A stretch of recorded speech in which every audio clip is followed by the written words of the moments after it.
माहवार मैगज़ीन हमसरी हैदराबाद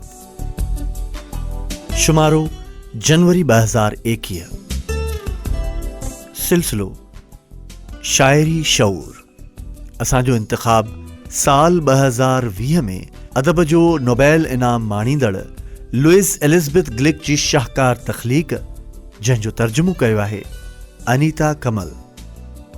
आवाज़ साकिब अबड़ो।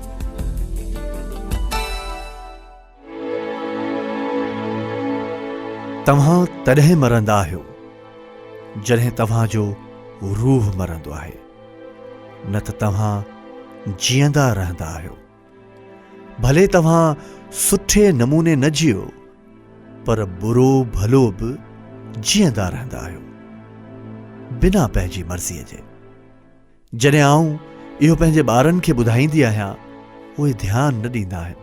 हू सोचींदा आहिनि ही ॿुढा माण्हू हमेशह ईअं ई कंदा आहिनि, कंहिंखे नज़र न ईंदड़ शयुनि जे बारे में ॻाल्हियूं कंदा आहिनि।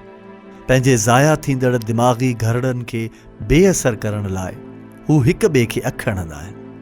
इन्हनि पोढ़नि खे ॿुधो रूह जे बारे में ॻाल्हाईं। रूह जे बारे में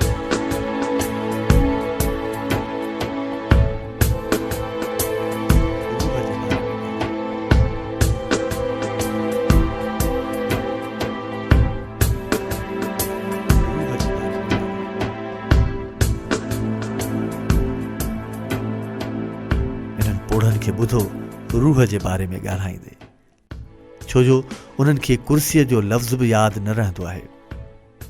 अकेलो रहणु ॾाढो ॾुखियो आहे। ऐं अकेली नथी रहणु चाहियां, अहिड़ी अकेलाई जिते केर बि तव्हांखे नथो ॿुधे। मूंखे कुर्सी लफ़्ज़ यादि आहे। ऐं चवणु चाहियां थी, बसि मूंखे हाणे दिलचस्पी न रही आहे।